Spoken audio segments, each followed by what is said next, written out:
people were expelled by the British government in the 1960s so that the main island could be handed over to the United States for use as a military base. It's a remarkable story. How did you come across it?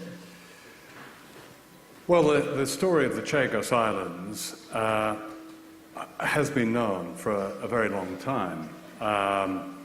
I first heard of it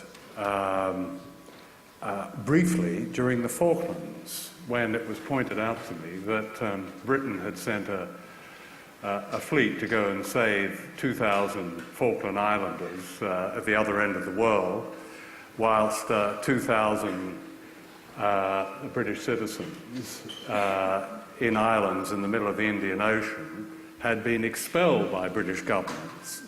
And the only difference was that one lot were white and the others were black.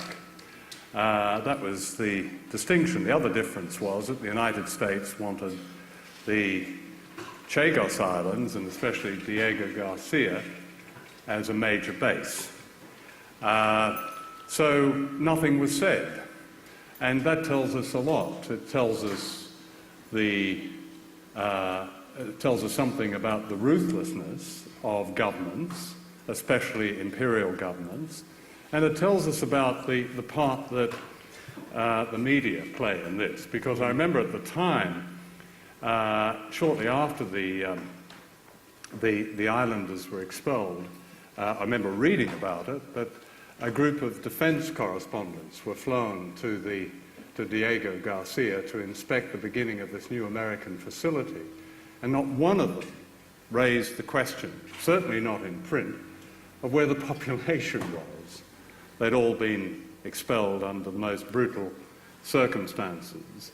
I suppose I became aware of the extraordinary evidence of this, the official evidence of this, when files were opened by the lawyers who were then representing the Chagos Islanders in their struggle through the British courts, discovered this treasure trove of official files out at Kew. And there was the whole conspiracy. It's quite interesting. Those who talk about conspiracy theories might like to look at this, because it's a complete conspiracy of how do we get rid of these people from the island so that we can give their homeland to the Americans for a base. And they discuss it in the files, how to lie.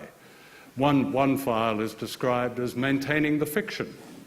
It's written by the Foreign Office chief lawyer at the time, who was later given an honour by the Queen, which is standard for that sort of behaviour.